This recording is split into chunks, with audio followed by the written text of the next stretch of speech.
What's going on, people? So I'm here to drop another video about fatherhood. I want y'all to take a look at my shirt. It says fatherhood by any means necessary. I wear this shirt almost every day. Why do I do that? Because I need a constant reminder of what I'm doing, of what I'm trying to create. Now, everything is public knowledge when it comes to my situation dealing with the courts and stuff like that, dealing with my oldest firstborn, right? So all week, I spoke to my daughter last Saturday. I didn't get to speak to her Monday. I didn't get to speak to her Wednesday. So today, I'm anticipating having a somewhat cool conversation with my daughter. Court ordered, of course. So I get on the phone with my daughter, and I know this is not her, but this is my situation. Get on the phone, have a decent, okay conversation. Wants to keep whatever she's doing to a bare minimum. What you doing, babe? I'm having fun. Oh, what you do today? What was fun about today? Oh, everything was fun. So this type of conversation I'm having, no problem. I'm still working on talking to her, seeing what's going on with her. You know, just talking, just building that bond like how it was before. So then comes the amazingness of this whole craziness that's going on. I don't want to see you. What do you mean you don't want to see me? I don't want to see you. So should I get mad or should I get pissed off or should I just be like, whatever? Babe, it's okay. I know you don't want to see me, but I want to see you, and this is that. We have to do this. Your mom is going to bring you to the appointment so we can sit down and talk, and this is what we agreed upon. No problem, no issue. So I get off the phone, and I'm talking to my wife. You got to build a support system around what you're doing. You have to build a support system around you doing. You have to have people that are not emotionally connected to your situation to have you see exactly if you're on the right path or not. Getting out of your emotions. You have to do that, right? So my wife told me something. And I mean, like, again, my wife, she says what she says. And it's usually powerful, to the point, and right there. And she said, you don't have to prove yourself to nobody. You don't have to prove yourself to your daughter. You've been proving yourself for 11 years. You've been proving yourself since you found out she was born, since the mom took you to court, before you knew you was a father, even when you showed up, let's do this. You've been proving your point. You've been proving yourself ever since day zero. You don't have to prove yourself anymore. All you have to do is keep showing up. Why am I sharing this situation with you? Because there are so many fathers out there, so many fathers that want to be in their child's life, and they do not know what to do. They don't know that they have rights. They don't know that they can go to the courts and request visitation, even if it's supervised. And that's exactly what I did in the beginning. Supervised visits. Then we started having, on my days off, visits. And the stuff started getting crazy. And now here we are again. I am not mad. Why am I not mad? Because you have to realize something, fathers. Fathers, you have to realize that certain women, certain mothers are going to do whatever it takes to make you look like you're a deadbeat dad. And you have to accept that. You have to say, okay, this is the situation. This is what I'm dealing with. This is her reality. This is how she views me. And she will make sure that everybody else views me the same way. But you do not have to prove that to nobody. You don't have to prove that to the courts. What you have to do is just show up. You see, because the story is not going to make sense if the father is not in the child's life, but the father is filing petitions, showing up to court, calling the police, getting police reports. It doesn't match those actions does not match a personality or a person that doesn't want to be in a child's life. Fathers, it is going to be okay. The thing that you have to always remember, you have to work on you. Always work on you. You work on you, you create the life that you need to create, you create the habits you need to create, and you keep it moving. I'm not saying don't be in your children's life. You just keep creating your life. Stop worrying about what the mom is doing. Stop worrying about not seeing your kid. You just have to show up. And once you begin to show up, guess what happens? Then the conversation one day might shift and say, well, dang, my dad has always been there. My dad has took my mom to court. My mom is telling me certain things, but it's just not matching up about how my father is and all this other stuff. It's okay. But you got to live your life.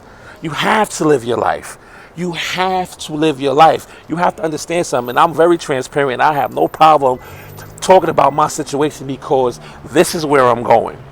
I have four beautiful stepdaughters, and I don't even call them stepdaughters. I call them children, right?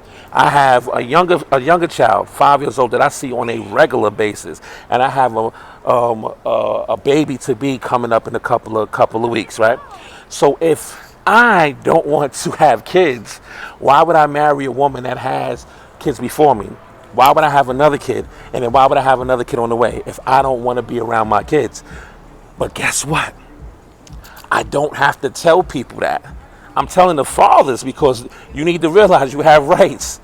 You have rights. Live your life, man. Create your life. Don't get balled up and think that you gotta go knock on your ex's door, bang it down real quick just to see your kids. No, you don't. Serve them papers and let her show up and prove that that you don't need to be in the child's life. But you have to live your life.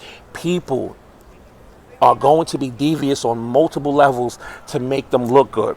Maybe the reason why she's acting the way that she's acting is because she told a story and I don't match that story. I don't match that reality. So she has to keep it up to make it look like that I'm inconsistent. No problem. I'm not going to lose sleep anymore. I've cried my eyes out already. I banged. I went through the emotional roller coaster. But here I am now creating my life. I moved on. I didn't move out of my child's life. I can't be in my child's life because of certain particular predicaments right now, but guess what? I'm still showing up. I'm still showing out. I'm still there. So guess what? Eventually the narrative might change. If it doesn't change, you make sure you change your life to create the happiness you want for you and yours. If your child happens not to be part of that happiness for the moment, that's okay. Still live your life. If your child wants to be in your life later on, live your life. If he doesn't, live your life. Actions speak louder than any words can ever be uttered out of your mouth. Actions will speak louder than any words. And trust me when I tell you, my actions have been on point. Yes, I've slipped up, and everybody slips up because we're not perfect. But fathers, do your due diligence and understand what your rights are. Take the mom to court if you have to. But in the meanwhile, you have to create the life you want and desire. Why? It's because actions speak louder than words. So when your kids do come around and all of those crazy stories that the other parent was saying, they can be like, well, shoot, that don't match up. And I'm not here for my child to say it don't match up. Whatever my child is going to think is going to think. We can have the conversation and whatever reality she wants to create behind those conversations, she will. But the conversation that's consistent with me is creating my own happiness. I'm not creating my children's happiness. I'm not creating my wife's happiness. I'm creating my happiness. And once I create my happiness, the byproduct of my happiness will be sent to my family and to my child that doesn't want to be in my life right now. But I'm not going to sit up here and be mad and be pissed off over what I don't know what's going on over there. I have no idea what's going on in that house when she's with her mother. I don't know. And honestly, I don't care at the moment. When it comes out to light, we can step into that reality. Until then, I will always create the happiness for me, and my family will feel that energy. Fathers, stop worrying about what the mom is doing. If she's not beating up your kids and causing harm, go live your life. Do the right thing, take her to court, do whatever you got to do, but live your life by any means necessary. I haven't been around my daughter without the eyes of somebody else in almost 2 years. And look, I'm not mad because I started this 2017. I finally got the mom back in court, and this is the byproduct of my actions right now. This is the byproduct of my actions. And guess what? This is the funny thing, and I want you to really listen to this. I would have still been in the same predicament without seeing my child if I didn't take her to court. So guess what? I took you to court. Now you want to show out? Okay, we're going to handle that. And after we handle that, we'll see what happens after that. But in the meantime, fathers, I'm creating my happiness. I'm not worrying about what the mom is doing. I'm not trying to prove myself to her because I proved it 11 years ago when I showed up in court and I wasn't served, and the judge asked me, hey, you wasn't served properly, you have to get served. Yana, I know that's my child, but since the mom is confused about what's going on here, let it go, let it rock. I'm good. I didn't even get served and I showed up. Why? It's because I go hard for mine, but I go harder for me.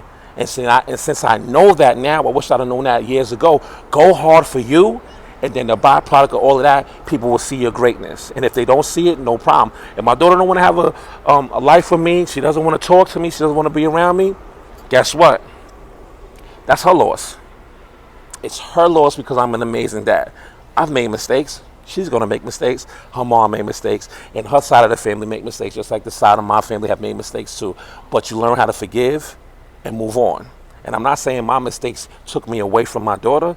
My mistakes stopped me from creating my happiness, because I never denied my daughter. I love my daughter to death. And I would do anything, but what I have to do first is take care of me. So create your happiness. And I get it. Most people post happy-go-lucky stuff on social media. Life is not always happy. It's yin and yang. There are some negative things that go on in this world too, and you have to be very conscious about what you put out there and supporting people and letting people know what reality really is. Reality is what you're making. And my reality right now, my oldest born, she don't want to be in my life. But that's not going to stop me from loving other children and loving my other children, loving my wife and creating my life. You have to understand that, gentlemen. You don't have to sit up here and beg and plead. Put that girl on pavement, keep it moving. Until next time, good vibes.